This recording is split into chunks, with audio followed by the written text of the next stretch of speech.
자, 여기 남북협상 관련된 내용을 이제 보면요. 남북협상은 크게 이제 1차 남북협상하고 2차 남북협상으로 나눠져요.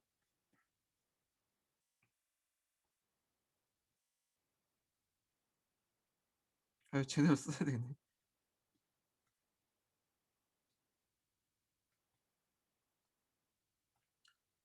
그래서 1차 남북협상하고 그다음에 2차 남북협상 이렇게 두 개로 나눠지죠. 그러니까 보통 우리가 통상적으로 얘기하는 것은 1차 남북협상을 얘기해요. 그래서 1차 남북협상은 일단 이제 그 남북 정당과 이제 사회단체들이 이제 참여를 했죠. 그래서 그때 먼저 그 남북 제정당 사회단체 연석회의를 이제 개최를 하죠.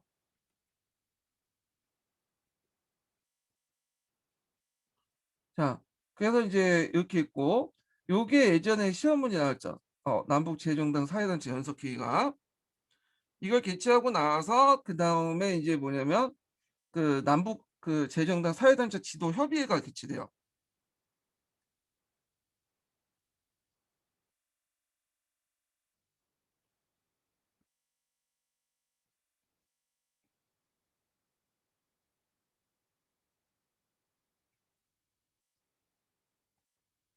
그리고 나서 이제 지도급 회담이 이제 개최되죠. 그래서 사김회담이라는 걸 개최하죠. 예. 그래서 남북 정치 지도자 요인 회담이라서 사김회담인데 왜 사김회담이면 거기 참가하는 사람이 이제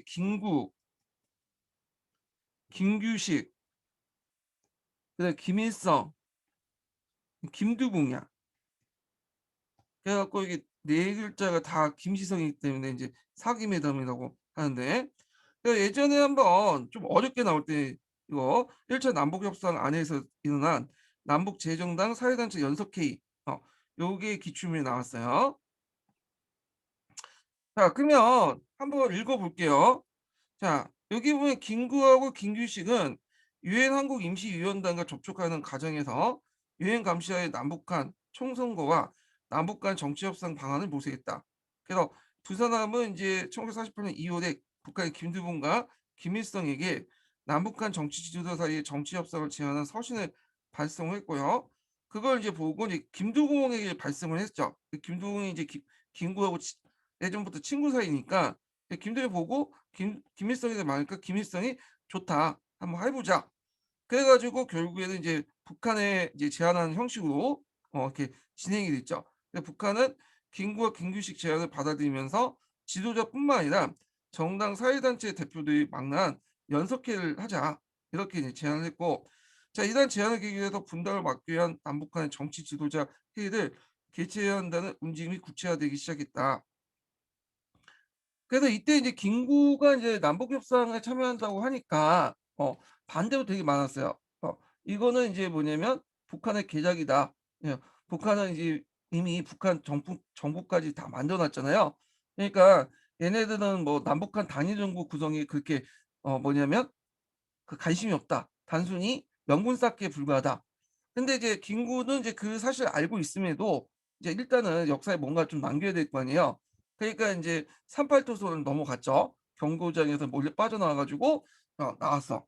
자, 그래서 인제 1948년 4월 19일 날 그 연석회의가 이제 정확한 말이 그 남북 재정당 사회단체 연석회의죠. 연석회의와 김구, 김규식, 김두봉, 김일성 간의 지도자의 사김회의 회담이죠.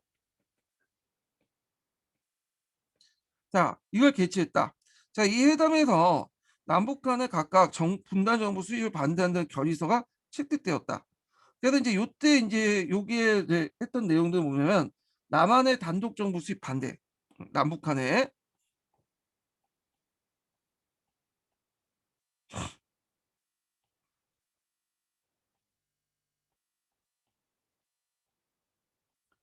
그다음에 이제 미소 양군 철수, 이런 것들을 주장해요.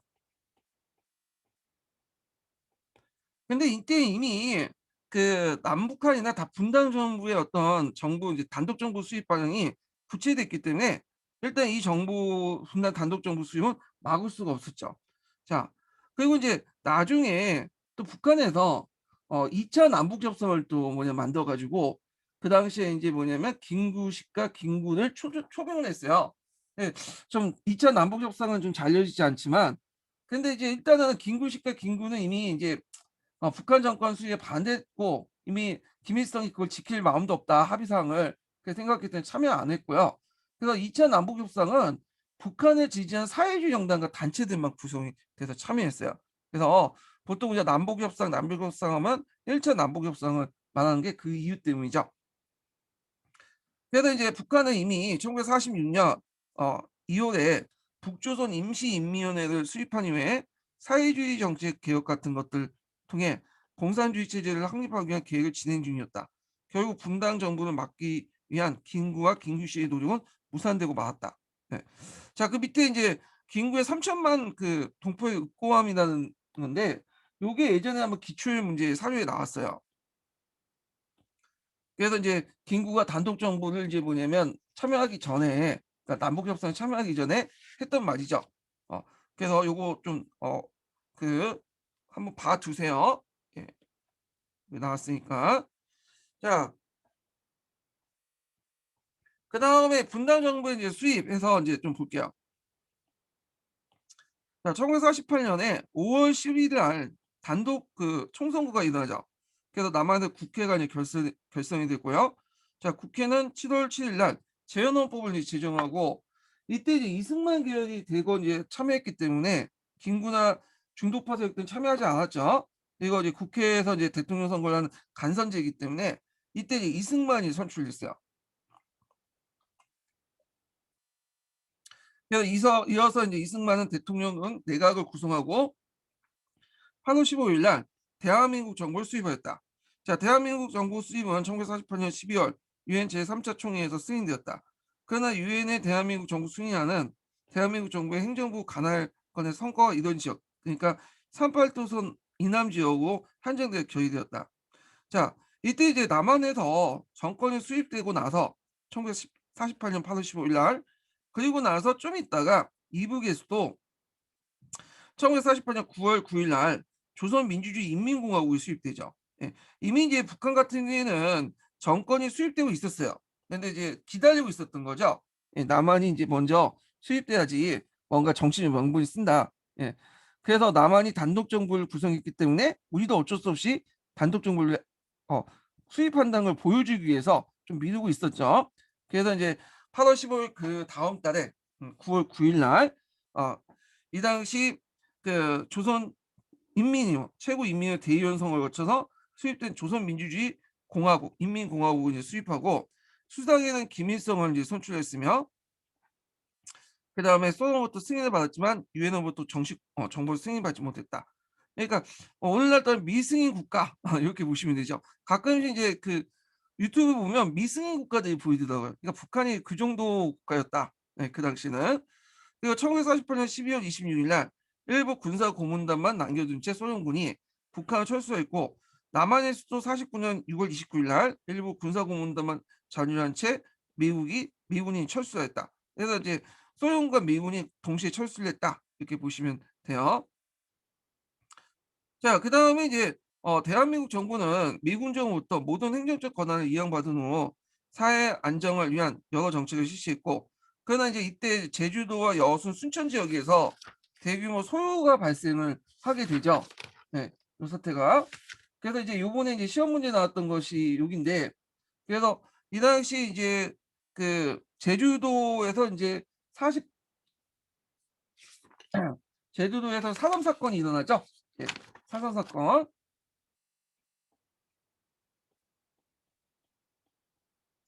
그다음에 여수 순천 지역에서 이 사상 사건을 이제 진압하는 과정에서 이 당시 그 14 연대가 폭동을 일으켜 그 여수에 주둔하고 있었던 이 제주도 나가기 전에 이제 14 연대가 여수에 주둔하고 있었는데 요때 이제 여수 순천 14 연대 폭동 사건이 일어나요.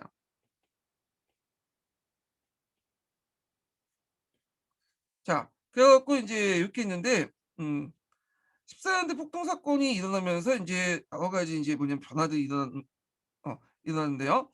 자, 그래서 인제 이렇게 해가면서 단독 정부 수에 반대한 대규모 소유가 발생하자 정부는 공산주의와 사회주의자의 소유 통제하기 위해서 국가보안법을 제정을 했고요. 그리고 군대와 사회 각 분야에 진출하고 있는 자를 검거했고 정약한 공산주의자를 통제하기 보도연맹을 창설했다. 어, 요게 요번에 시험문이 나왔죠. 이 국가보안법은 이 치안유지법을 이어받았다고 그래요. 사회주의자들. 나중에 또 이승만 정부가 6.25 전쟁 이후에 또 개정된 국가보안법이 있어. 신국가보안법. 뒤에 좀 얘기하고요. 그다음에 그때 이제 군대에서 사회 각 분야에 공산주의자들이 많이 진출했는데, 왜냐면 이제 그 당시에 이제 자익운동하다가 탄압받으니까 군대에 많이 들어왔어. 그래서 그 당시에 이제 남한내 군대에서는 3개 부류가 있었어요. 그러니까 인제 앞에서 사회주의자도 많이 들어왔고, 그다음에 예전에 일본군이나 간동군 이렇게 하다가 이렇게 들어온 사람도 있죠. 예. 그다음에 또 강복군 출신들 같고, 이게 이런 그 사람들이 있었는데, 군대 내 공산주의자들을 이제 제거하자. 왜냐하면 14년대가 인제 그 안에 공산주의 세력들이 주도를 해서 폭동을 일으켰잖아요. 그러면서 대규모 숙청 작업이 일어나요. 숙정이라고 하죠. 그래서 이제 그 당시 군대 내에 그 당시 숙청 작업을 하게 됐다. 예. 그래서 많은 자익세력들이 잡혀가고 죽게 되는데, 이때 박정희도 걸려서 인제 뭐냐면 죽게 되게 됐죠. 그 일보 직전이었죠. 예. 그냥 박정희 같은 경우에는 이제 숙청 작업하면서 그 당시 그 남로당의 빨치 같은 역할을 했대. 중개체 역할을 했다고 그래요. 그래서 박정희가 이제 일본군 출신인데 자기 그 형의 영향을 받아 갖고 그렇게 했다고 하더라고. 자, 그래서 이제 박정희가 이제 사형까지 구형을 받아요. 근데 그때 이제 그걸 면제하려고 인제 자기 동료를 좀 파업 치웠죠. 그래 갖고 나중에 이제 일단 사형은 면하고 군대에서 쫓겨나. 그래서 국무원의 일을 하고 있다가 나중에 6.25 전쟁이 터지니까 강을 건너와 가지고 부산으로 오니까 인제 박정희가 이제 '빨갱이가 더 이상 아니다.' 하면서 인제 뭐냐면 이 사람이 인제 그 군대에 다시 복귀가 돼요, 이 사람이. 하여튼 그게 있었고, 그다음에 이제 보도연맹 관련되는 것은 이건 1948 년이 만들어졌어요. 이거 이 조치는 48 년인데 48 년에 이뤄진 거죠. 이거는 1949 년에 어 보도연맹이 만들었어요. 보도연맹은 예전에 이제 국가보안법에 따라서 자익운동을 하다가 정양한 사람들 있죠. 이들 보호하고 인도한다는 목적으로 만든 반공단체예요. 예. 그래서 이때 이제 만들어 놨는데, 요때 예전에 그 뭐냐면 정양한 사람도 있겠지만 자익 중에 대부분 사람들은 그냥 할당량을 채우기 위해서 그냥 가입한 사람들이야. 그래서 할당량 채우 거기 들어오면 뭐 주겠다고 해 갖고 가입을 했는데, 6.25 전쟁 때 이제 남침을 했잖아, 북한이. 그러니까 그 과정에서 밀려나는 과정에서 한국 정부에서 "얘네들 그대로 놔두면 북한군에 협력할 수 있겠다." 해 가지고 이때 보도연맹에 가입한 사람들 다 대규모 이제 뭐냐면 북한군 들어오기 전에 대부분 처형을 시켜요. 예. 그래 갖고 그때 많은 사람이 죽었다고 해요. 그게 보도연맹 사건인데, 요게 옆에 있죠. 한번 읽어 볼게요. 네, 1949년 자익운동하다 저항한 사람들이 조직한 반공단체요. 정식 명칭은 국민보도연맹이다. 1948년 12월에 시행된 국가보안법에 따라 자익사상에 물든 사람들을 정양시켜 보호한다는 취지, 인도한다는 보호하고 인도한다는 취지 아래 1948년 말에는 가입자 수가 30만에 이뤘고 서울에선 거의 2만 명이 이뤘다. 예.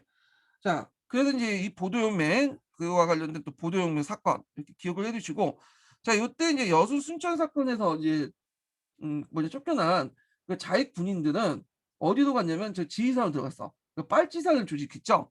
그래서 그 당시 유격전을 펼쳤는데, 요 빨치산이 그 북한이 인제 내려왔을 때 뭐냐면 연결된 게 아니라 요때 빨치산은 이미 이제 6.25 전에 이미 다 진압이 됐어요. 그러니까 나중에 6.25 전쟁 때 이제 나온 그 빨치산은 얘네들하고 상관없어. 6.25 전쟁 때 빨치산은 그 당시 남한이 인제 남한군이 막 북진하는 과정에서 고립된 사람들이 주식한 거고, 요때 빨치산은 좀 다른 거예요. 예. 그래서 예전에 이제 여순 뭐냐면 국방경비대 14년대 폭동 사건 그 결과 관련된 내용이 오해식 기출문이 나왔죠, 오해. 그다음에 그거 외에도 그 당시 군대 내에는 그 빨갱이들이 많았어요. 그 빨갱이들이 폭동도 많이 일어났거든요. 대표적인 또 폭동이 대구에서 일어났죠. 대구 유경대 폭동 사건이 있어요. 1948년에 11월 달에 일어났거든요, 이 사건도. 그리고 심지어는 후전선 그 38도선이 있던 개성의 그 부대에서 두 개 부대가 부대장이 이제 사회주의세거든요. 이 사람이 이제 자기 부대원도 이끌고 북한을 건너간 사건도 있어요. 하여튼 그때 초창기 때는 그 당시 군인들 중에 빨갱이가 많았다. 그것 때문에 그 여수 순천 사건도 일어나고 대구 폭동 사건도 일어나고 어 그다음에 이제 뭐 이런 것도 일어났다. 그런 것도 좀 기억을 해 두시면 될 것 같아요. 자, 정부는 1949년에 미국의 경제 원조에 맞춰서 경제 재건 5개년 계획을 만들죠. 예, 요걸. 자, 이 계획은 그 국가의 자원을 적절하게 통제해서 생필품의 부족으로 인한 사회적 혼란을 막는 데 주안점이 되었다. 자, 그리고 이제 이 5개년 계획만 하는데 나중에 3개년 계획도 나와요. 요거는 좀 초창기 때 내용이야. 예. 자, 하여튼 이렇게 있고, 그러나 경제 재건 과정에서 큰 걸림돌이 인플레이션 발생이었다. 1945년 계속된 인플레이션으로 인해서 국민들이 엄청난 고통을 받고 있었으며, 이때 이제 일본 화폐도 이제 많이 했는데 이때 미군정 시기죠. 그러니까 정부 수입이 이전이니까. 그러니까 정부 수입하기 이전부터 여러 가지 뭐냐면 인플레이션이 많이 일어났어. 예. 요건 좀 뒤에 이제 경제사 할 때 좀 얘기할게요. 그래서 미군정이 정책을 제대로 못 세우고 그 물가를 띄우는 것도 있어요. 그래서 막 화폐도 막 찍어내고 그래서 그게 이제 정부 수립 이후에도 계속 지속이 돼서 통화량 증가나 인플레이션이 계속됐다는 거. 그다음에 정부는 그 1950년 1월 미국의 도움을 받아 재정 안정 계획을 이제 발표하죠. 요건 좀 여러분들 많이 들어보지 못했죠. 예. 요거 좀 기억하는데 요것도 좀 기억을 해 두세요. 예전에 근현대사 교수님 중에 그거 들어가서 자기가 문제 내겠다는 그 교수님이 한 분 계셨는데 요때 재정 안정 계획도 이것도 내겠다고 하더라고. 자, 요거는 뭐냐면 일단 일본이 이제 우리나라 통치할 때 중앙은행으로 조선은행을 만들었잖아요. 조선은행을 한국은행으로 이름 바꾸고 명실상부 중앙으로 개편하여 그다음 경제 성장을 위한 기틀을 마련했고요. 그다음에 농지개혁법을 이제 실시했죠. 자, 농지개혁법 실시 관련된 내용은 나중에 경제사 할 때 좀 더 얘기할게요. 자, 한편 북한은 이미 1946년부터 시작된 공산주의 정권을 수립하기 위한 계획들을 계속 진행을 했고 그다음 1947년 시작된 경제개발 계획이 지속적으로 수행되었고 김일성을 수상을 중심한 중앙집권적 정치 체제가 형성이 됐다. 자, 형식상 최고인민회가 입법부 역할을 했지만 입법부 권한을 제대로 행사할 수 없을 정도로 김일성과 조선노동당 모든 권력을 집중되었다. 그렇죠. 뭐 이거는 북한뿐만 아니라 뭐 중국이나 소련이나 다 뭐냐면 공산당에 집중돼 있잖아요. 마찬가지 당 중심이야 여기는요. 자, 그래서 이제 이렇게 있고 그다음에 뒤에 넘어가서 반민족 행위 특별법 조사위원회를 볼게요. 반민특위. 요 관련된 내용은 예전에 기출문제 나왔죠. 요거.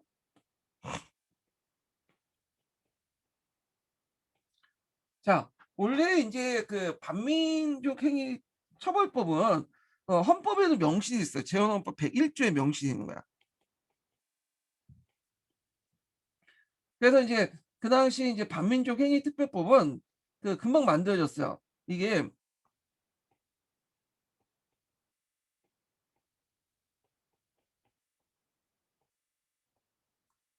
자, 반민족 행위 처벌법이 만들어졌는데 이게 언제 만든 1948년 9월 달에 만들었어요. 그러니까 정부가 수립되고 나서 국법이 만들어진 거야 이게. 예. 헌법에도 명시돼 있고. 근데 실질적으로는 그것이 반민특위가 구성되고 한 것은 나중에 1년 뒤야. 1949년에. 그래서 이 법이 이제 뭐냐면 법에 의해서 반민족 행위자를 색출하고 처벌하기 시작한 건 1949년인데 왜 이렇게 좀 늦었냐? 그때 이제 정부가 수립하고 나서 앞에 얘기한 것처럼 뭐 여수 순천 사건이 나고 대구 유경대 반란 사건이 나고 그랬죠. 그래서 혼란했어. 그래가지고 이제 좀 약간 미뤄지고 있다가 1949년에 가서 반민족 행위 특별조사위원회를 만들어요. 이 반민족 행위 처벌법을 입각해서 이걸 줄여 가지고 반민특위라고 하죠. 요게 예전에 기출문제에 나왔어요. 요거 쓰라고. 예. 자, 그래서 인제 그 1949년에 반민족 행위자에 대한 처벌 여론이 높아지니까 국회에서 반미특위 관련 예산을 통과시키고 1월 5일 날 1949년 1월 5일 날 반미특위를 정식으로 발족시켰다는 거죠. 그래서 인제 친일 인사들을 이제 혐의를 받았던 주요 인사들이 조사됐는데 반민특위는 적극적인 친일 행위를 한 사람들에게 하나요 처벌과 함께 국민들의 권리를 제한하는 조치를 취했다. 그러니까 이제 생계형 친일이 아니라 그러니까 적극적으로 하는 사람들 얘기예요. 예. 어쩔 수 없이 하는 사람이 아니라 그래서 그때 이제 박훈식 같이 일제 침략에 협력했던 뭐 하진 그 백화점 사장이나 그 독립운동가 고문했던 악질 경찰 중에 대표적인 사람 노독술 그다음에 뭐 최남선, 이강수 이런 사람들이 친일파원 10%돼 갖고 인제 흘러가죠. 근데 이제 이 반민특위 활동은 정상적으로 이루어질 수밖에 이루어지지 않았는데 그 이유가 뭐냐면 이승만 정부 때야. 자 이승만 정부는 아까 얘기한 것처럼 뭐 첫 번째도 이게 별로 안 좋아했어요, 반민특위 활동을. 이승만은 그 친일파 자체를 좋아한 건 아니었지만 일단 자신의 정권 기반을 뭐냐면 유지하고 반공을 더 강조하기 위해서는 친일파보다는 이게 더 중요하다. 반공 정책이나 그다음에 친일파들을 자기 세력으로 끌어들이는 게 필요하기 때문에 이승만 정부는 이거에 대해서 협조적이지 못해요. 그러니까 대놓고 반대하지는 않았지만 협조하지 않았고 그다음에 오히려 방해를 했죠. 예. 방해를. 그래 갖고 인제 뭐 친일파 체포 및 처벌에 대해서 방해를 했다는 거. 자 그래서 그 대표적인 사건이 뭐냐면 국회 뿌라키 사건하고 여기는 안 나와 있지만 다른 책에 나와 있어요.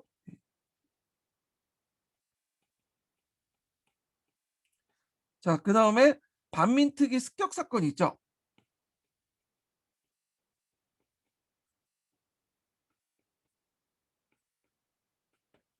자 그래서 이제 이게 이제 뿌락시 사건은 뭐냐면 어 그때 인제 그 1949년 3월 달에 제헌국회 내에서 인제 민족자결주의라는 이름 아래 외국 군대 철수, 남북 통일 협상안 같은 것들을 인제 공산당 주장과 일맥상통한 주장을 했다. 그래서 이때 인제 국회 부의장 김약수를 비롯한 13 명을 검거한 사건이 있어. 그러니까 김약수가 국회 내에서 뭐 북한과 주장한 공산당과 주장한 비슷한 주장을 했다는 거야. 예. 그래서 이걸 국회 뿌락지 사건이라고 하죠. 자 그다음에 인제 또 하나가 뭐냐면 그 반민특위 사건인데 이게 인제 제일 중요한 사건이죠. 반민특위 사건. 이때 이제 뭐냐면 반민특위가 인제 서울시경 사찰 가장 조은선이라는 사람을 체포했어요. 이 사람이 예전에 일제 경찰로서 인제 여러 가지 그 독립운동가들 잡아내고 고문도 하고 제2의 노독술 같은 비슷한 사람인데 자 이에 대해서 반발해서 이제 서울 중부 경찰서원들이 반민특위를 특경대를 포위하고 대원들 무장을 해제시켰어. 그래서 그때 이제 서류나 장비를 압수하고 반민특위 그 직원 35 명을 연행을 했어요. 예. 자 그래서 인제 이렇게 등등 해서 결국에는 반민특위 활동은 소기의 목적을 거두지 못한 채 종결되게 되고요. 그 반민특위 인제 반민족 행위 처벌법은 6.25 전쟁 와중에 폐지되었다. 그래서 인제 이걸 가지고는 비시 정부의 인제 그 나치 정당 그 잠범들 있죠. 나치 그 부역자들 처벌 문제하고 또 비교해 가지고 본 사람도 있죠. 그래서 반민특위 실적을 보면 거의 대부분 그 집행유예나 공민권 정지밖에 안 되고 그 수도 적죠.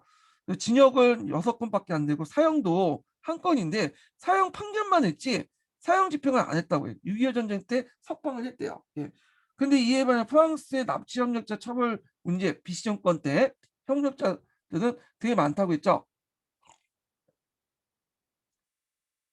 사형 선고가 뭐 6,763 건이고 사형 집행이 767 건. 예. 이걸 비교해서 이제 뭐냐면 비난하는 사람도 있는데 그건 좀 약간 달리 볼 것도 있어요. 왜냐면 반민특위에서 했던 이제 친일파들은 35년 동안 통치 기간이었잖아요. 우리나라가 거의 망하고 인제 거의 일제 식민 통치가 정착되고 그런 상황에서 그랬던 거고 프랑스 나치 협력자는 해 봤자 뭐 3-4 년? 그 정도였으니까 인제 약간 이제 어느 정도 체념한 상태에서 한 거와 그냥 요거는 완전히 진짜 나라가 이제 망했지만 곧바로 인제 뭐냐면 그 어느 정도 프랑스인의 정체성을 가지고 있는 상태에서 한 거하고 좀 차이가 좀 있긴 있고, 그래서 인제 있고, 프랑스가 과연 나치 협력자를 처벌할 수 있는 그 자격이 있냐. 자기들도 예전에 프랑스 식민 통치 때 많은 프랑스 오늘날만 친프랑스주의자 양성하고 자기 민족들 자기 그 식민지 그 인들끼리 갈등을 시키고 분열시켰던 사람들이 무슨 자기들 나치 협력자를 "너네들 어떻게 처벌하냐. 이중적이지 않냐." 이렇게 하는 사람도 있어요. 그래서 이게 간단한 문제는 아닌 것 같아요, 요거는요. 자 뭐 이런 거는 시험 문제에 나오지 않으니까 건너뛰고, 자 하여튼 반민족 핵인 처벌법이라는 게 있어요. 요거 좀 기억을 해 두세요. 요거 이거 예전에 기출 사료에 나왔던 거죠.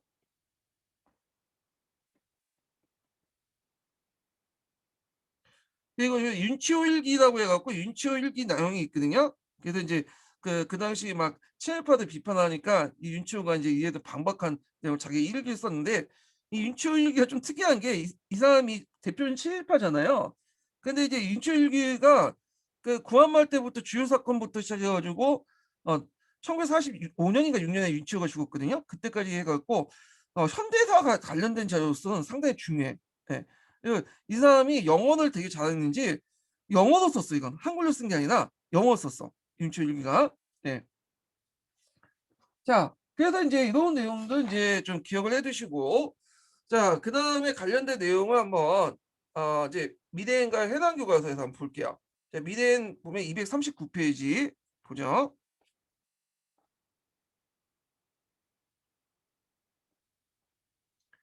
자 여기 보면 이제 238 페이지 봐야 되겠네요. 제가 남북 회담을 했나?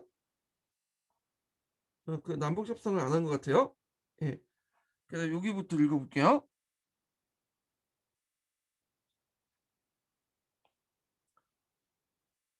자, 트루먼 독도회가 발표되면서 냉전 체제가 본격화되는 가운데 제2차 미소 공동위원회가 열렸으나 이견을 좁히지 못한 채 막을 내렸다. 자, 이런 상황에서 영운형이 암살되면서 자구합작 운동이 사실상 중단됐고요. 자, 미소 공동위원회가 합의가 어렵다고 본 미국은 한국 문제를 유엔에 넘겼고, 유엔은 미국의 제안대로 인구 비례에 따라서 총선을 통해 한국 정부 수입을 의결하고, 이를 감독하기 위해서 유엔 한국 임시위원단을 파견했다. 그래서 인제 여기 보면 남북한 인구 비례에 따라 남북한 자유선거를 총선을 실시한다는 유엔 총회 결의에 따라 선거를 관리 감독하기 위해 파견됐고요.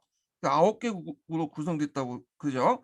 그러나 소련이 위원단 입국을 거부하자 선거가 가능한 지역에서만 총선거를 실시하도록 결의했고, 그래서 유엔은 단독 선거 결정에 대부분 정치 지도를 반대했으나 이승만과 한국민주당은 적극 환영하였다. 예. 자 그다음에 인제 여기 보면 이제 김구나 김규식의 남북 협상 내용이 있죠. 자 남한만의 단독 선거가 결정되자 김구와 김규식은 통일 정부 수립을 위한 남북 협상을 추진했다. 그래서 평양에서 이 당시 요거 시험 문제 그대로 나왔네요. 전조선 재정당 사회단체 연석회 줄여서 남북 협상이고 이 명칭 쓰라는 문제가 나왔죠. 기출 문제.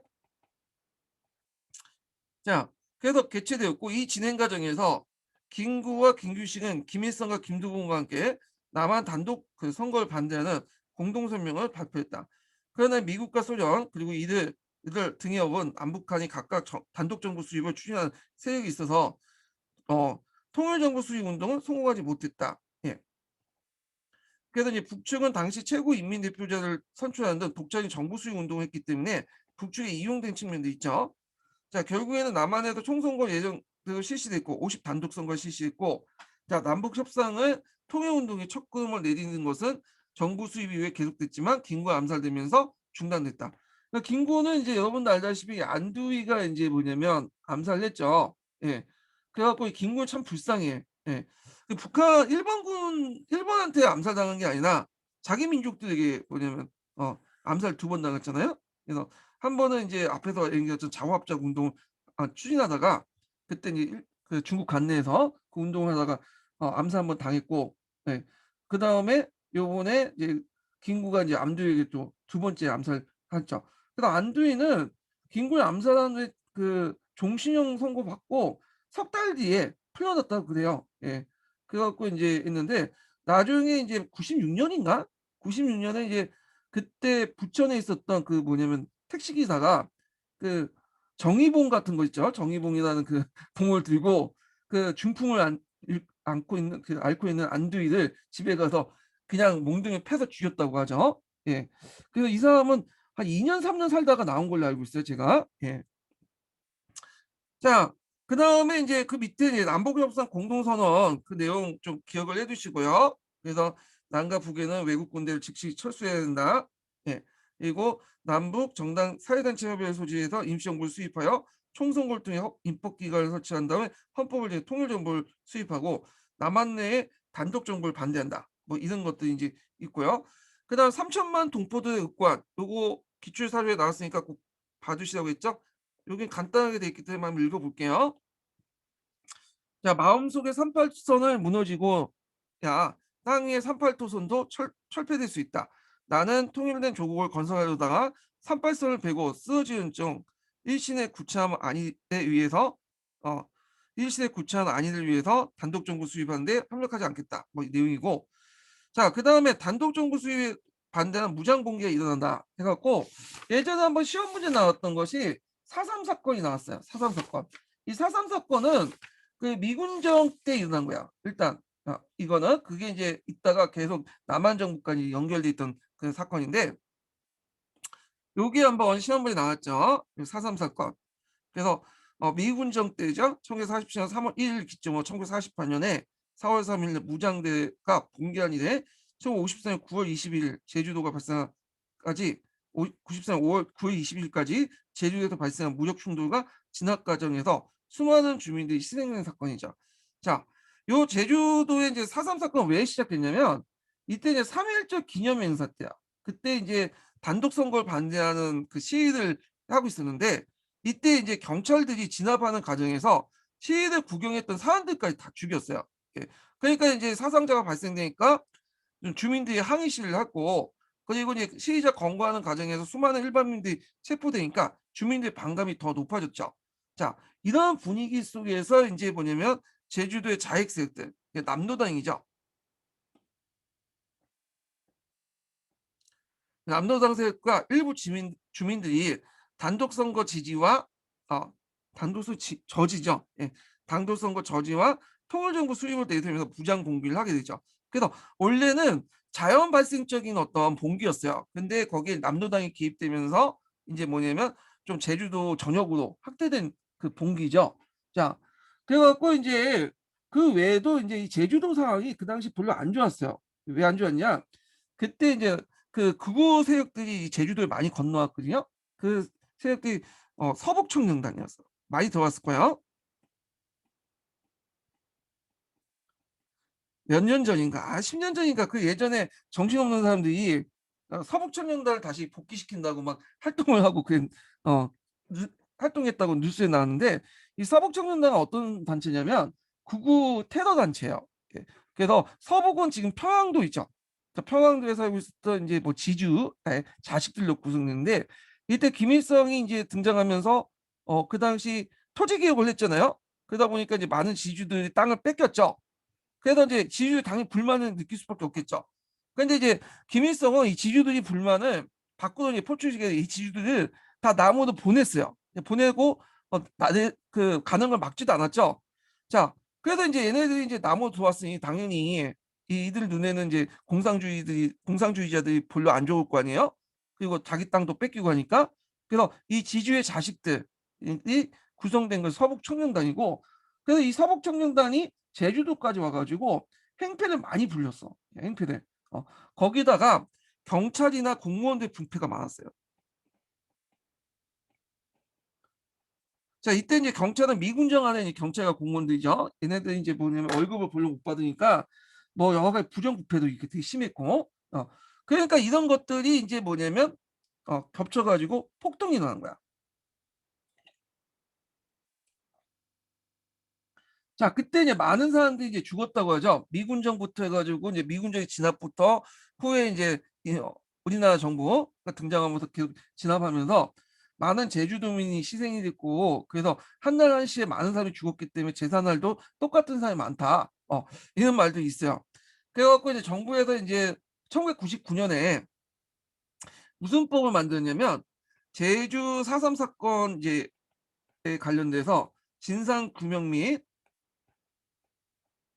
밑에 있죠. 희생자 명예회복에 관련된 특별법을 만들어요. 예. 그래 갖고 인제 이게 99 년도에 만들었거든요. 예. 그래서 정부 차원에서 사과하고 그게 "보상을 해 주겠다." 이렇게 인제 하고 있는데, 여기에서 인제 이 4.3 사건을 이제 명칭에 따라서 이제 이걸 안 좋게 생각하는 사람은 사상 폭동이라고 얘기하는 사람이 있어. "이건 남로당이 이끌었던 자익 폭동에 불과하다." 어떤 사람은 "이건 4.3 항쟁이라고 또 하는 사람도 있죠. 긍정적으로 본 거죠, 민중투쟁으로. 근데 이제 폭동과 항쟁보다는 좀 객관적인 어떤 것들을 이제 강조하기 위해서 보통 교과서에는 4.3 사건이라고 불러요. 여기도 제주 4.3 사건이라고 하죠. 예. 그래서 여기 내용을 좀 보시면 2000 년에 만들었네요. 1999 년이 아니라. 예. 2000 년, 99 년이 아니라 2000 년에 통과된 법이네요. 자, 그래서 이제 그 내용을 보면 2000년 1월 12일 날 제주 4.3 사건의 진상을 규명하고 관련된 희생자 유족의 명예를 회복하기 위해서 제주 4.3 사건 진상 규명 및 희생자 명예 회복에 관련된 특별법이 제정됐고, 그 위정비도 이제 만들어지고 되는데, 이것이 뭐 저는 이제 거기에 대해서 부연 설명을 안 않겠어요. 근데 일단은 여기에는 순수한 제주민들의 불만도 있겠지만, 제 생각에는 남로당이 좀 계획하고 조직한 것도 있어요, 요것들은. 예. 그래서 이걸 뭐 어 항쟁이라고 좀 부르긴 좀 그런 것 같아. 예. 그렇다고 이게 미군정이나 남한 정부가 잘했다고 또 말하기는 좀 힘들고. 자, 하여튼 건너뛰고 그 미군정으로 인해서 인제 군대와 경찰, 서북 청년회 등이 동원하여 탄압하였다. 자, 이로 인해서 제주도 50 총선거가 정상적으로 치르지 못했고, 그다음에 정부 수립 이후에 계엄령이 선포되면서 더욱 무차별적으로 진압되었다. 불과 수백 명의 무장봉기의 세력을 진압하는 과정에서 무고한 양민들이 집단 사살되기도 했다. 자, 이승만 정부는 무장봉기를 진압하기 위해서 여수에 주둔한 군대 14연대죠. 14연대 제주도에 이제 출동할 명령했는데, 이때 군대 내의 자익 세력들이 이제 내부 반란을 일으켜서 연대장 제거시키고, 그다음에 군을 장악하죠. 그래서 제주도 출동 반대, 통일정부 수립을 내세우면서 무장봉기를 하고 여수 순천 지역을 장악을 했고, 자, 정부군은 미국 군사 고문단의 협조와 화력 지원에서 힘입어 신속하게 반군을 진압을 하고, 이 과정에 수많은 민간인들이 희생당하죠. 그래서 이제 그때 이제 정부, 이게 신생 정부죠. 상당히 위기였어. 8월 15일 날 이제 정부가 만들어졌는데, 곧바로 국방경비대, 이게 뒤에 이제 군인이 되는 사람들이 국군, 이 사람들이 이제 반란을 일으키니까 상당히 힘들었죠. 이게 위기였어요. 근데 인제 이걸 진압하면서 그 위기를 극복했다. 근데 이제 문제점은 뭐냐면, 여기에 보면 이제 반란 폭동과 양민이나 여수 주민들 있죠. 그래서 이제 참여하고 끝나고 나서 여수 주민들을 이렇게 나눴어요. 이 폭도와 양민들. 그리고 나서 이 폭도들을 이제 재판을 거치지 않고 잡아다 총살시키고 목을 자르고 막 만행을 많이 했어. 예. 그래서 여러 가지 문제점이 있는데, 자, 하여튼 그때 많은 사람들이 이제 희생당했다. 네. 요게 이제 있죠. 자, 그다음에 인제 대한민국 정부 수립 관련된 내용을 이제 볼게요. 예. 자, 그래서 1948년 5월 10일 날 38 토선 이남 지역에 유엔 한국임시위원단의 감시 아래 최초의 민주적인 총선거가 실시했죠. 그래서 인제 만 21세 이상의 모든 남녀 선거권을 부여했고, 우리나라는 오자마자 여자한테 선거권을 줬죠. 예. 자, 만 25세 이상의 국민들의 피선거권을 이제 부여를 했다. 그래서 직접, 비밀, 평등, 자유 원칙에 입각한 민주주의 선거였다. 자, 그러나 이제 김구와 김규식 같은 남북 협상파와 자익 세력들은 단독 선거를 반대하면서 선거에 참여하지 않았죠. 근데 나중에 이제 그 김구와 김규식을 따르는 사람들, 그러니까 이제 혁신 세력들과 이런 사람들이 이제 많이 이제 2차 이 뭐냐 총선에 많이 들어가게 돼요. 이건 좀 뒤에 얘기했지만, 그랬지만 50 단독 선거에서는 참여하지 않았어요. 그래서 선거 결과 제주도 두 곳을 제외하고는, 요때 제주도 두 곳은 왜 제외했겠어요 이거는. 요때 4.3 사건의 여파 때문에 어 이 당시 인제 선거가 무산됐어, 새 선거구간데. 그래서 인제 198 명의 국회의원을 선출했고, 초대 국회는 국호를 대한민국으로 정하고 헌법을 제정 공포를 냈죠. 그래서 재헌헌법은 그 뒤에도 있지만 여기 한번 읽어 보면 전문에, 보통 이게 헌법에 보면 그 전문이 있어요. 전문은 그 헌법의 방향이나 정통성 이런 것들을 명시를 해 놓은 건데, 거기에 보면 이제 3.1 운동부터 대한민국이 건립되었고, 그다음에 세계를 선포한 독립 정신을 계승하여 민주 독립 국가를 재건한다. 그래서 대한민국 정부가 대한민국 임시 정부의 법통을 계승한다. 자, 이게 임시정부 법통선이죠. 김구나 그 한국 독립당이 계속 주장한 걸 수용한 거죠. 임시정부 법통선을. 근데 이제 이에 반해 자익 계열들은 이걸 인정하지 않죠. 임시정부를 하나의 그냥 여러 독립단체 중에 하나라고 이제 인식을 하니까 자익들은 이거 반대했던 거죠. 그리고 이거는 이승만도 인정했어요. 이승만도 우리나라 대한민국 임시정부가 법통이었다. 이걸 이제 인정한 거죠. 왜냐면 예전에 이승만도 예전에 한번 임시정부에서 대통령 했던 사람 아니에요. 예. 근데 이상하게 요즘에 극우세들은 요걸 부정하고 있더라고요. 예전에 그 임시정부 법통성을 부정하고 하는데 예전에 자익들의 의견을 동조하고 그런 사람들이 좀 많아요. 자, 하여튼 거기에 보면 이제 또 헌법에 민주공화국 수립, 그리고 금융사회 실현, 친일 반민족 행위 청산, 아까 101조에 들어갔다고 했죠. 그래서 이거 입각해서 그 당시 처벌법도 만들어지고, 자, 농지개혁 같은 독립운동가들의 어떤 새 국가 건설의 주요 목표를 삼았다. 이 내용인데, 자, 요거 뒤에 있으니까 한번 주제 탐구 좀 볼게요. 자, 재헌헌법에 보면 이제 전문이 있고 여기 내용도 임시정부 법통론이 들어가 있던 그 내용 있죠. 예. 요거는 재헌헌법부터 해서 지금 구차기원이라고 하죠. 요 헌법까지 지금 최근 헌법까지 반영돼 있어. 이 전문 내용은.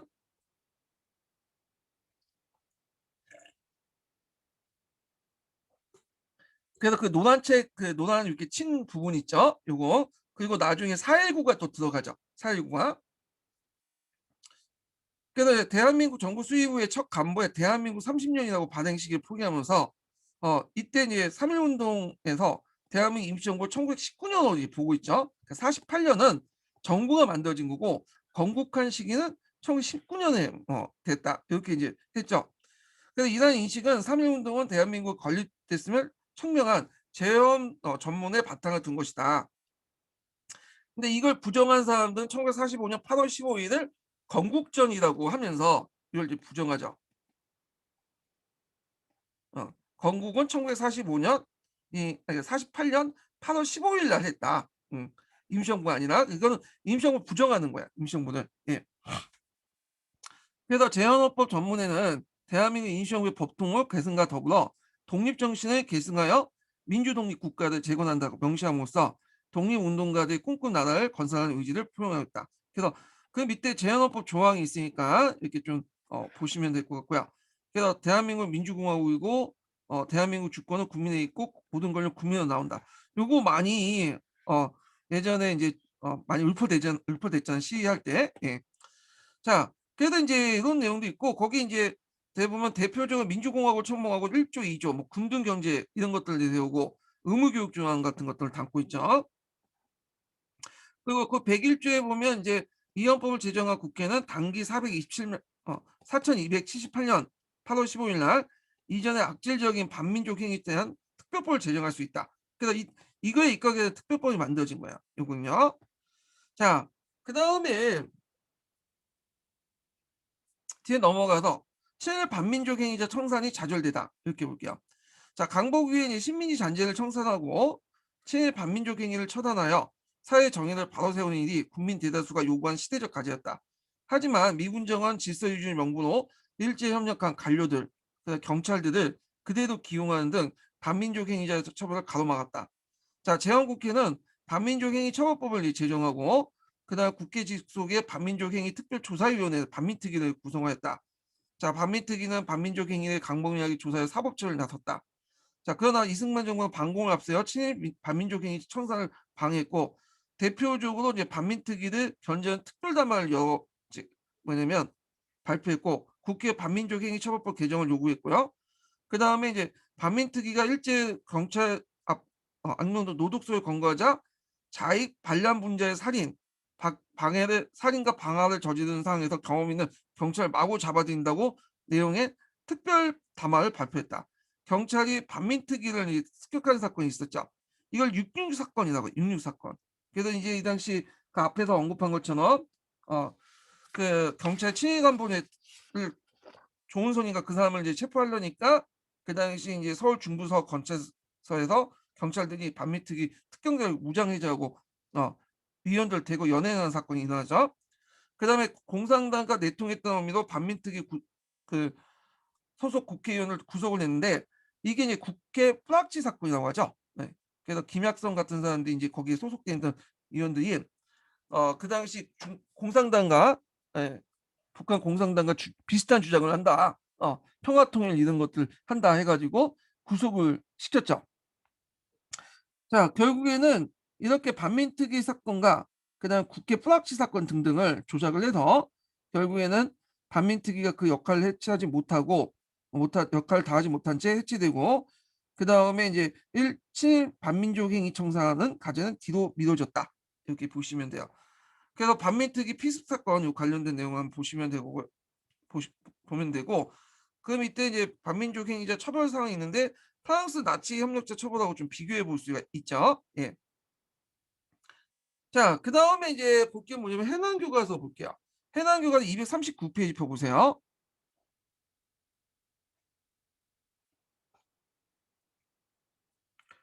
자, 여기 남북 협상 관련된 내용인데 중요한 부분만 읽고 넘어갈게요.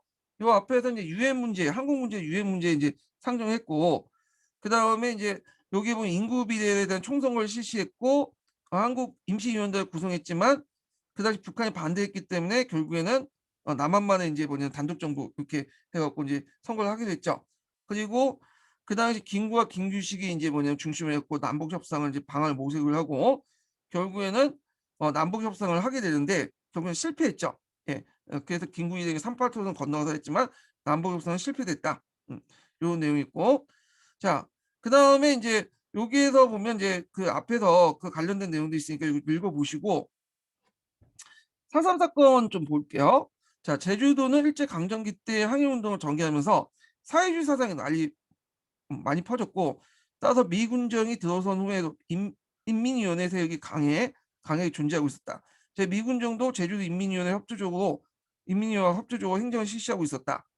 자, 그래서 1947년 3.1 운동 기념대회에서 경찰이 시위를 보고 있던 군중들에게 총을 쏘아서 6명이 사망하는 일이 일어나니까 제주도민은 이에 반발 관공서 관리들까지 가담한 간민 총파업을 일으켰다. 자, 제주도민이 반발하자 미군정과 경찰과 서북청년단이 앞서서 미군정과 경찰과 서북청년단을 앞세워서 무자비하게 진압했다. 그래서 서북청년단이 있죠. 북한 지역의 청년들로 공산주의 적대감을 갖고 있고 대개 이제 평안도 출신의 지주들로 구성돼서 지주들의 자식들로 자 이들은 각 지역별로 조직을 갖추고 있다 서북청년단으로 통합되었다. 제주에서 통파업과 민중 붕괴가 일어나자 미군정은 이들을 투입하여 강경 진압을 했다. 그래서 미군정과 제주도민 사이에 감정이 악화되고 있을 때 이때 이제 단독 정부 수립 위한 총선거 결정이 내려지니까 1948년에 4월 3일 날 남로당의 제주 지부에서 중시로 단독 정부 수립 반대 미국 철수를 주장한 무장 봉기가 일어났고 그래서 이는 미군정에 대한 분노가 겹쳐 대규모 항쟁으로 확산되었다. 그래서 군경과 무장대의 무력 충돌로 50 총선거 당시 제주 3개 선거 중에 2군데 국회의원을 선출하지 못했다. 이렇게 돼 있죠. 예. 자, 그래서 이제 요 내용들 이제 좀 보충해서 보시고요. 자, 여기 문제 한번 풀어볼게요. 자, 미소 공동회 결렬되자 중도 세력들은 좌우 합작 운동을 이제 전개했다. 그래서 뭐 문제는 쉽지만 보시면 되고, 자, 거기 보면 이제 김구의 3천만 동포의 읍고안인데 여기 사료가 주어지고 여기 들어갈 명칭 용어 쓰라는 문제가 있네요. 이런 문제가 요즘에 시험 문제 대세죠. 자, 거기에 이제 3천만 읍고에서 이제 여기 기억에 들어갈 거 뭘까요? 독립 원칙인 이상 독립 희망이 없다고 자치를 주장할 수 없다는 건 외전에 충분히 인식한 바와 같이 우리는 통일 정부가 가망 없다고 단독 정부를 주장할 수 없는 것이다. 이렇게 있죠. 자, 그래서 이제 이때가 이제 뭐냐면 이 3천만 원 동포의 읍구함이 그 뭐 때문에 한 거예요? 김구가 이제 그 남북 협상 참여하기 전에 이제 공표했던 거잖아요. 그 이걸 통해서 이제 분단을 막고 이제 통일 정부를 수립하려고 노력을 했지만 이미 남한이나 북한이나 이미 때는 늦었죠. 이미 단독 정부 수립 방향으로 나서게 됐고, 예. 자, 뭐 이렇게 있고 그다음에 그 옆에 이제 대한민국 총선거 정부가 이제 대한민국 정부가 수립하다 해 갖고 이제 50 총선거가 있고 이 투표율이 95%야. 예. 지금 보면 되게 높죠. 예. 그 당시 투표율이 되게 높았다는 거. 그래서 이제 50 총선거에서는 예상외로 무소속이 많이 당선되었다. 그래서 이승만 자신의 지지한 세력들과 무소속을 끌어들여 이제 국회의장에 당선됐고 국회를 이제 대한민국가 정하고 헌법과 정부조직법을 공포했고요. 자, 제한헌법은 내각 책임제 요소가 가미된 상권 분리가 대통령 중심제, 국회 대통령 중심제 간선제도를 이제 규정했다. 그리고 친일파 처벌과 토지 개혁도 규정을 했고, 그다음에 경제에서는 국민 경제 체제에 위주로 하면서 지하 자원과 주요 산업의 공유화를 포방한 공공성을 뭐냐면 강화했다. 거기 이제 내용을 보면 헌법 초안에는 이승만의 내각제 반대 반시에도 불구하고 이 사람은 무조건 대통령제야. 예, 그래서 예전에 이제 그 임시정부 만들 때도 그 임시 위정의 권한 강화한 걸 되게 못마땅했잖아요. 그러니까 이제 뭐 한성정부 법통론을 계속 강조를 했고, 예. 하여튼 그런데 자, 그럼에도 불구하고 한국민주당 생각대로 내각 책임제, 단원제, 대통령 간선제 이런 것들이 포함됐어. 예. 그래서 이때부터 이제 한민당하고 조금씩 달라지기 시작한 것 같아요. 그래서 결국에는 어 이승만 반발 대통령 중심으로 바뀌었다. 어 그래서 내각 책임제를 이제 하려고 했는데 한민당은 이승만이 반발 때문에 대통령 중심제가 되었다는 거예요. 그래서 제헌국회는 대통령 이승만, 부통령 이시영이 선출되었고, 그리고 이제 1945년 8월 15일에 대한민국 정부 수립되었다. 자, 그래서 이제 이런 내용들 기억을 해두시고요. 자, 그 다음에 넘어가서 음, 자, 북한 정권의 수익 과정을 볼게요. 북한 정권 관련된 내용은 시험 문제에 토지 개혁 관련된 내용인가? 그때 가고 이제 뭐 주석제 그 남북 그러니까 나중에 이제 1970년대 그 헌법 사회주의헌법 관련된 내용 그 정도만 나오고 거의 안 나왔어요. 근데 일단은 여기 한번 읽어볼게요. 다른 내용하고 겹치긴 하는데 일단 여기 이제 순서상 이렇게 나와 있기 때문에 요걸 읽고 넘어가는 게 좋을 것 같아요.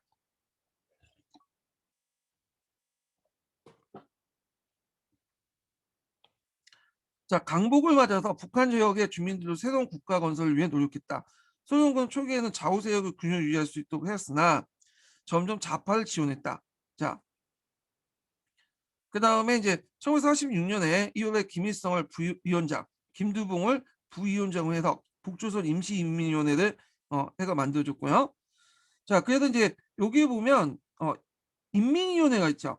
그래서 대개 보면 소련군은 인민위원회를 이제 중심으로 해갖고 이제 움직였어요. 그리고 이제 처음에 좌우합작으로 움직였다가 어 이제는 이거 통합된 조직이 북조선 임시인민위원회야. 그래서 이 위원회에서는 유상몰수 유상분배를 중심으로 토지 개혁을 하게 되죠.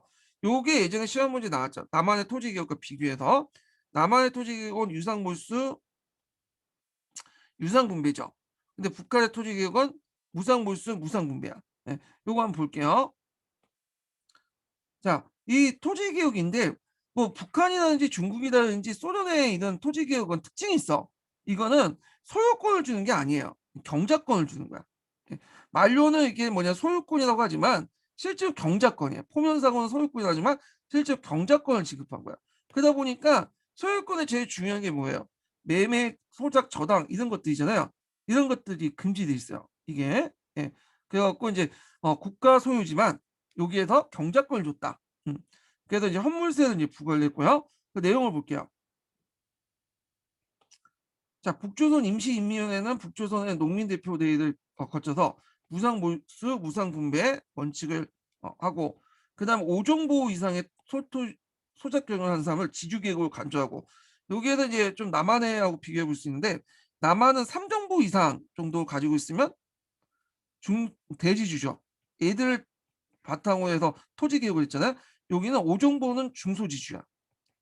왜 땅이 넓은데도 중소지주냐? 자, 북한에는 인구는 적은데 땅은 넓잖아요. 그리고 땅이 비옥도 떨어져. 그러다 보니까 5정보를 가지고 있으면 중소지주 등록해요. 네. 남한 같은 경우 인구는 적은데 토지는 적고 비옥도는 또 높죠. 3정보 가지면 대지주로 분류되고요. 자, 그래서 이때 이제 토지는 물론 가축 주택 등을 몰수했고 다른 군으로 이주하도록 했다.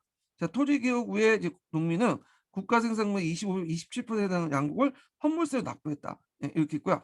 근데 이런 것들이 6.25 전쟁 이후부터는 이제 다 집단화가 돼요. 이거는 뭐 마찬가지야. 중국이라든지 뭐 소련이라든지 북한이라든지 일단 나눠주고 나서 경작권을 지급하고 나서 어 시간이 이제 지나고 나서 어느 정도 지나면 다 집단화 시켜버려요. 집단화. 예. 그래서 이제 이렇게 이제 무상분배를 무상몰수, 무상분배를 했고 이미 49 년부터 한 거야, 북한은요. 그다음에 남녀평등권 법령, 그 주요 산업 국유화, 노동 법령들을 공표했다. 그래서 이제 지주들에게는 오정보에 초과한 토지를 몰수해서 소작농과 토지가 적은 농민들에 분배했다. 요거 예전에 기초에 나왔으니까 좀 기억을 해 두시고요. 그러니까 위원회는 사회주의 체제 형성을 위한 이러한 계획을 통해 대중들의 지지를 확보하려고 했고요. 그다음에 인제 그 1947년 북조선 인민위원회가 정식으로 출범했고 47년 말에는 임시 헌법초안을 만들어졌고 48년 이후에는 조선인민공원이 창설됐죠. 그러니까 이미 북한은 우리나라가 만들어지기 그러니까 8월 15일 이전부터 거의 군사 조직까지 다 가지고 있었어요. 예. 그러다가 이제 남한에서 5월 총선거가 이제 10월 총선거가 실시하니까 북한은 최고인민대표위원회 대의원 선거를 통해서 어 그러니까 북한에서는 최고인민회의 대의원 선거를 하였다. 1948년 9 월에 최고인민회의를 열어 헌법을 제정하고 김일성을 수상으로 선출하였다.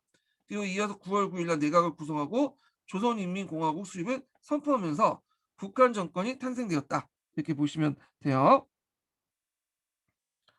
자, 그래서 이제 거기에 보면 최고인민대 회의 대선거에서 이제 북한은 북한만 아니라 남한 지역을 대표하는 인민대표를 뽑기 위해서 비밀리 선거를 실시했고 여기에 77% 참여했다고 선전했다. 뭐 이런 내용이 있고 자 그다음에 그 밑에 보면 이제 그 여순 순천 사건 내용이 있죠. 그래서 요때 인제 좌파 중심의 일부 군인들이 명령을 거부하고 친일파 처단 조국 통일을 주장하면서 무장 봉기를 했다. 그래서 계엄령을 선포하고 사건을 진압을 했고 일부 군인은 지휘사에 들어가 빨치산 활동을 했지만 6.25 전쟁 전에 이미 진압이 됐고요. 자 그다음에 인제 그 이승만 정부는 요번에 기초가 관련된 건데 단독 정부를 반대하는 좌파를 척결하는 목적을 가지고 있기 때문에 가혹하게 진압하여 전투원뿐만 아니라 민간인도 피해를 입었고 이승만은 이를 이용해 국가보안법을 제정하고 반공을 강화했다. 예, 국가보안법 있죠? 그리고 반공에 대한 비판은 범죄가 되었으며 공산정부가 수입된 북한 제거해야 할 대상이 되었다. 자, 이런 반공주의는 이윤이 독재 권력을 강화하는 게 되죠. 거기다 또 6.25 전쟁까지 터졌으니 반공을 통해서 이제 독재 권력을 강화시키죠. 근데 이승만뿐만 아니라 이거는 뒤에 뭐 박정희도 마찬가지죠.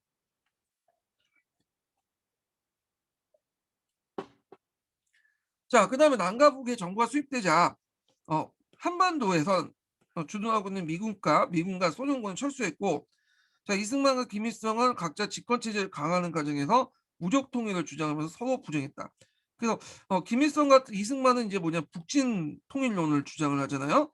하도 떠들으니까 이제 그 미국이 이승만한테 잘못하면 무기 지원했다가 북진을 할 수 있다, 북벌을 할 수 있다 이렇게 하니까 이거는 지원을 안 해줬잖아. 예. 그러니까 나중에 좀 당했죠. 김일성한테. 자 하여튼 이때 이제 38도선 일대에 크고 작은 무력 충돌이 계속되면 긴장이 높아지는데 왜냐면 이때 이제 38도선이 있긴 있는데 이 38도선이 지금처럼 GPS가 딱 돼 갖고 위성에서 딱 38도를 정확히 긋는 게 아니라 이게 예매하게 그었어. 아직 그 측량 기술이 발달하지 못했기 때문에. 그래서 어떤 데는 이제 38도는 이북이 있는 데도 남한 땅이 있는 데 반해서 그다음에 어떤 땅은 38 이남인데도 북한 땅이 있었어요. 그래서 요게 둘러싸고 소규모 잦은 이제 국지전 형태의 전쟁이 일어났죠. 우리나라는 연평 대전 같은 것들, 연평 그 해전 같은 거 있죠? 이런 것들이 일어났어. 예. 자, 그것이 이제 더 커진 게 이제 뭐냐면 6.25 전쟁이죠. 6.25 전쟁.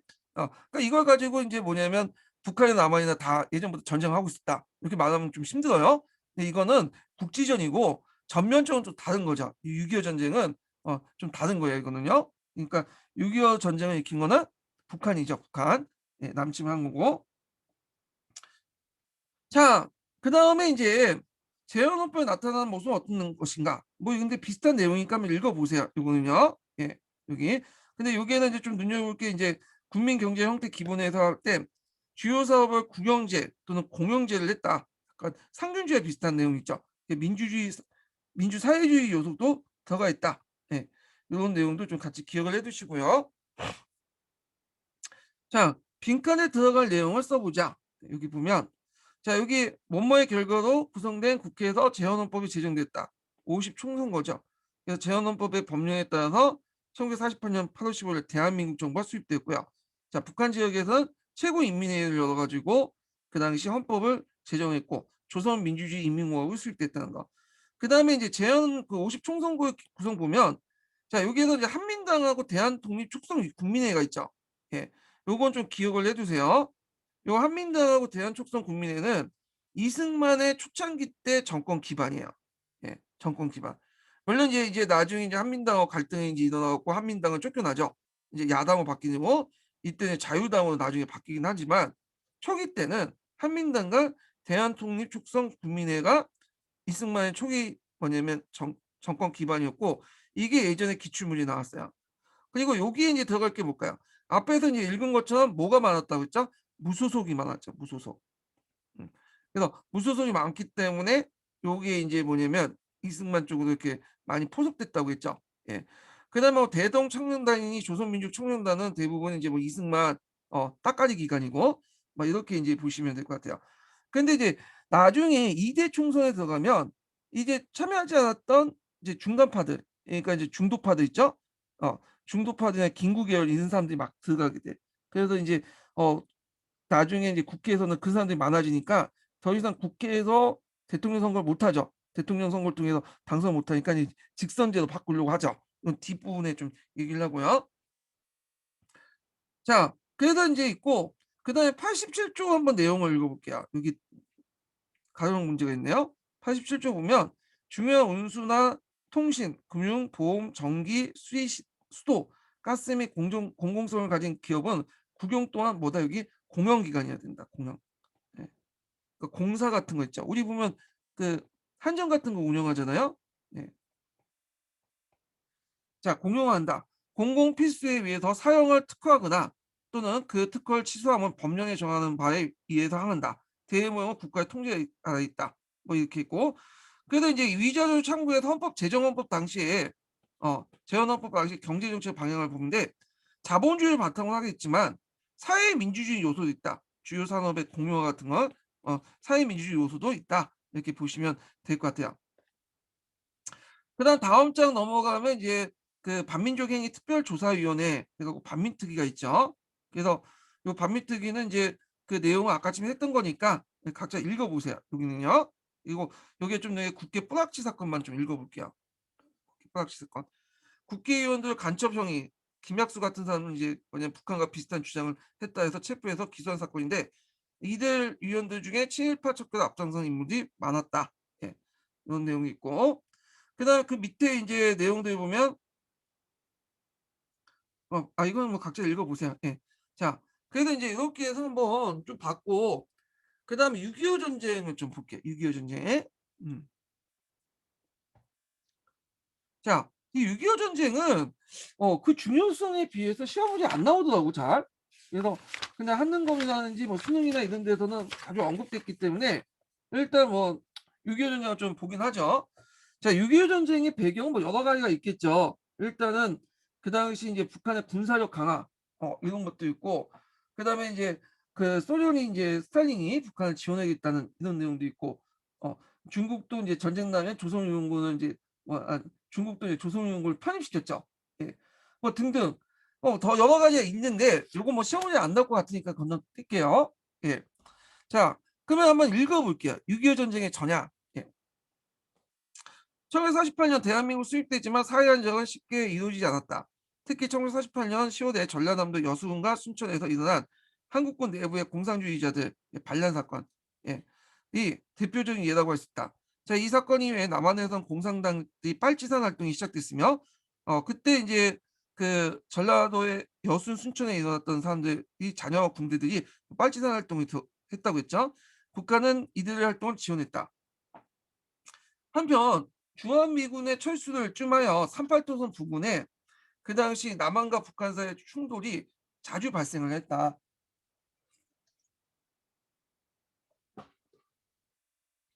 그래서 남과 북의 주도권을 장악하기 위한 한치의 양보 없이 팽배한 맞선 가운데 일어났고 1949년 내내 계속했던 38도선 분쟁은 6.25 전쟁의 전초전이 되었으며 어, 북한은 이 시기에 분쟁 활동의 남침을 위한 전쟁 계획을 구체화시켰다.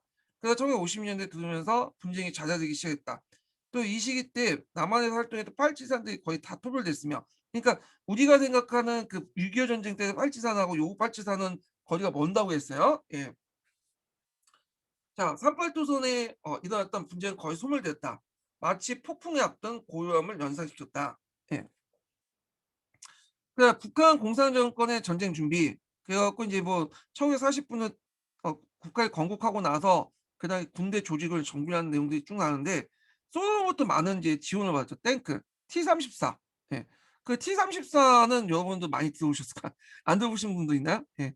T-34 8호라고 해서 이게 이제 2차 세계대전 때 소련이 막 찍어냈던 탱크거든요. 이게 그때 이제 독일군도 이제 유명한 그 탱크 많잖아요. 그래서 뭐 티거라든지 팬더라든지 그런 탱크가 있는데 요 탱크들은 하나하나 만들었어. 그래서 수량이 그렇게 많지 않은데 T-34는 막 찍어냈어. 그래서 전쟁 때 35만 대나 이렇게 35만 대, 3만 대인가? 예, 3만 대를 찍어냈다고 그래요. 이 탱크만을.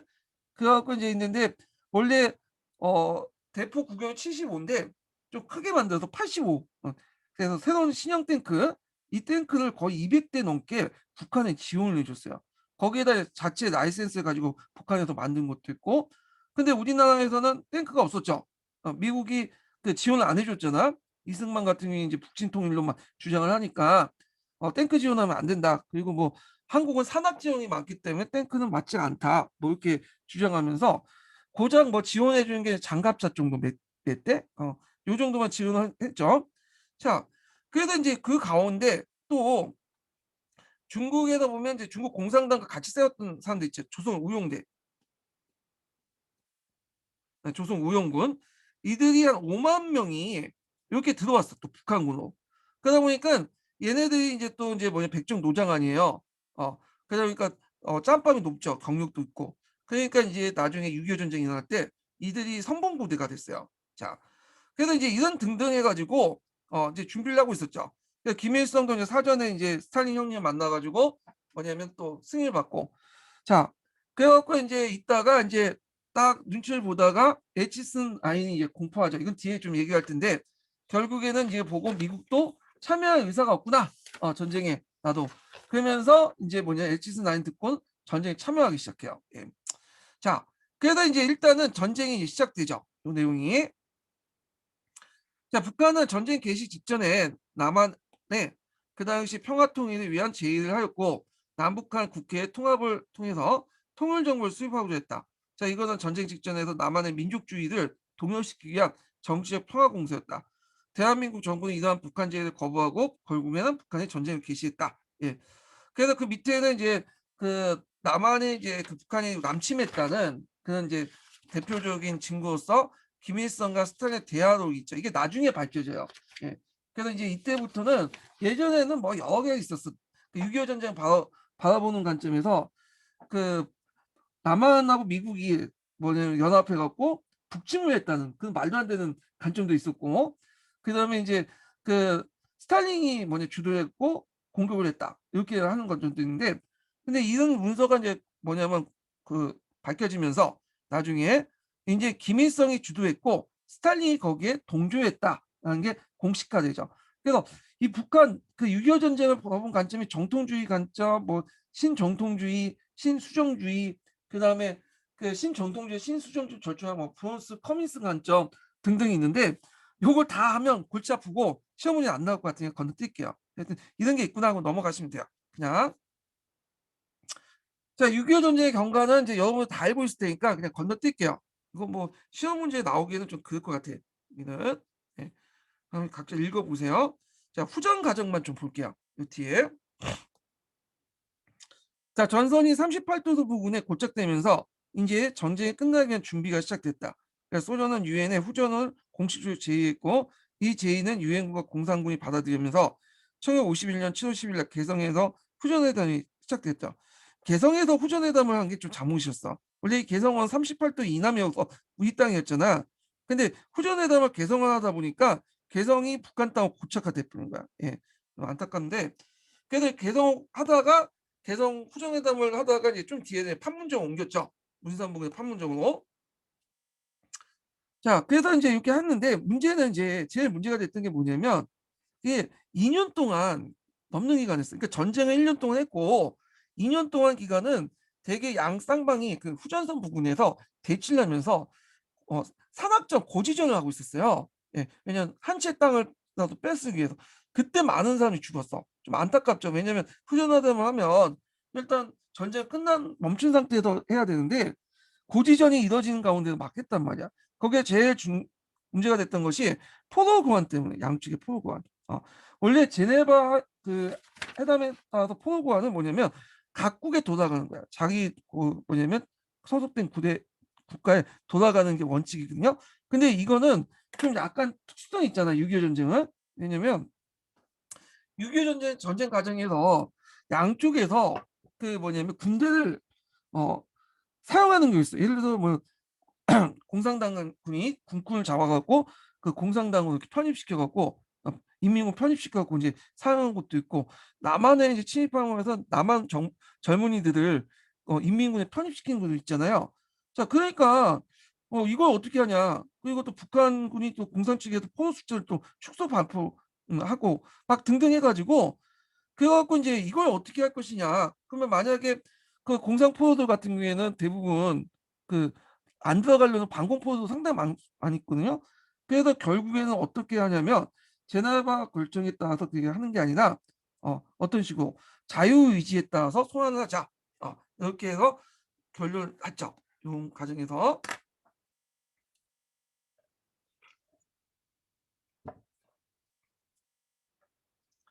자 계속 읽어 볼게요. 자 후전회담은 1953 년에 들어서 급진전했고 소련의 스탈린이 사망했고 미국에선 종전에 공약을 내었던 어 종전을 공약을 내세웠던 아이젠하워가 대통령이 당선되었다. 중국도 인제 힘이 빨려 가지고 전쟁에 개입할 여력이 없었죠. 그리고 이승만 대통령은 또 한 건 터뜨렸죠. 방공포 사건을 일으켜요. 예. 그러니까 지금 그 막 회담 중이었는데 예 포도 공항 관련된 내용을 해놨는데 거제도에 있는 방공포를 그냥 석방을 시켜 버려요. 민가에 다 숨게 하죠. 그러니까 이제 미국이 뭐예요? 아주 열이 받죠. 예. 기껏 지금 막 그 타협하고 있는 중인데 어 미국의 동의 없이 멋대로 하니까 어 그래서 인제 나중에는 뭐 "이승만을 죽이자. 쿠데타 내부 쿠데타를 일으키자."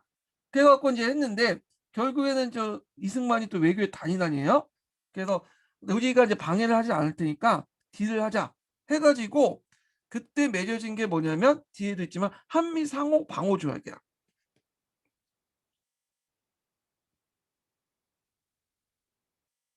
그러니까 한미 상호 안전 보호 조약이죠.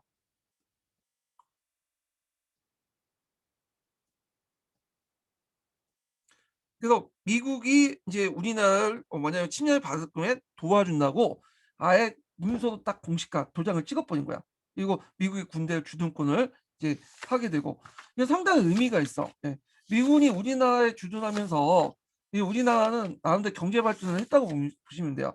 만약 미군이 주둔하지 않았다면 그 북한으로부터 항상 위협을 받게 되고 경제 개발을 제대로 못했을 거야. 예. 상당히 그런 측면에서 저는 뭐 이승만이 상당히 뛰어난 업적을 했다고 해요. 예. 이거는 업적을 이제 평가받을 수 있는데 자 하여튼 넘어가서 그래서 1953년 7월 27일 날 후전협정이 조인되면서 3 년이 넘는 기간 동안 계속된 민족의 비극이 막을 내리게 되었다. 예. 그래서 인제 요때 인제 그 내용들 기억을 해 두시고 자 6.25 전쟁에 대한 피해를 볼게요. 엄청났죠. 뭐 정신적으로든 하여튼 경제적으로 많은 피해를 받게 되고 결국에는 남한과 북한의 독재 정권을 강화시키게 되죠. 남한 같은 반공을 내서 하고 그다음 북한은 반미를 내세웠고 그렇게 해 갖고 있고 그때 인제 회담을 하는 과정에서 그 당시 인제 후전협정 내용이 뭐냐면 요거는 후전 정전협정이에요. 후전업종이죠, 후전업종. 예. 그러니까 잠시 전쟁을 끝내는 거지 어 전쟁을 끝나자는 거지 전쟁을 멈추자는 그러니까 전쟁을 잠시 후전하자는 거지 끝내자는 게 아니야. 정전협정이 아니죠 이거는. 예. 그러다 보니까 이걸 다시 논의를 해야 될 거 아니야. 그래서 휴전협정 문제를 이제 뭐냐면 좀 더 완결하기 위해서 그 당시 뭘 개최했냐면 제네바에서 회담을 개최했어. 예. 그래서 제네바에서 인제 무슨 회담을 했냐. 여기에서 남북 간의 통일 문제를 회담을 했거든요. 근데 남한과 북한 간에 차이가 있었어요. 그래서 남한은 북한으로부터 중공군을 철수시키고 유엔 감시하에 자유선거를 실시하자. 어 근데 북한은 유엔을 포함한 외세를 배제하는 데 자유선거를 실시하자. 외국군을 철수시키자. 결국에는 제대로 안 됐죠. 예. 그래서 인제 요런 것도 안 됐다는 거. 그리고 이 제네바 정치회담은 여기는 북한 우리나라 문제보다는 베트남 문제가 주요 의제였어요. 베트남 문제가. 그래서 제네바 회담을 통해서 남베트남, 북베트남 이렇게 나눠지게 되죠. 뭐 이렇게 요 정도만 기억을 해 두시면 될 것 같아요. 예.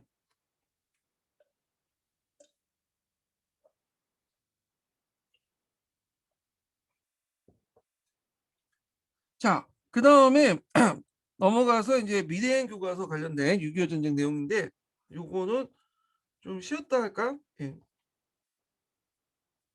예. 좀 쉬었다 할게요.